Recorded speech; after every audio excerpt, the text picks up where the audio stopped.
Hello guys and welcome to this video. Today I will show you how to refund item on Roblox. So guys, go to Roblox official website and log into your account as you can see here, and click here and choose your Robux as you can see here. You find the guys item here. If you want to if you purchase item, you find here item. And so guys, go to setting, go to help safety and scroll down, go to help center guys, and click guys here refund item as you can see here guys, and request refund and request, and scroll down guys, scroll down easily and click here need more and contact support.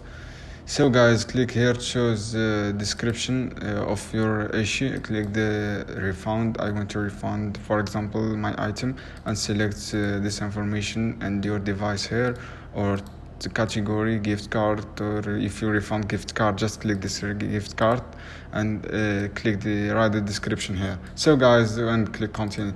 I hope this video helpful for you. Then don't forget subscribe, like, share this video for more content.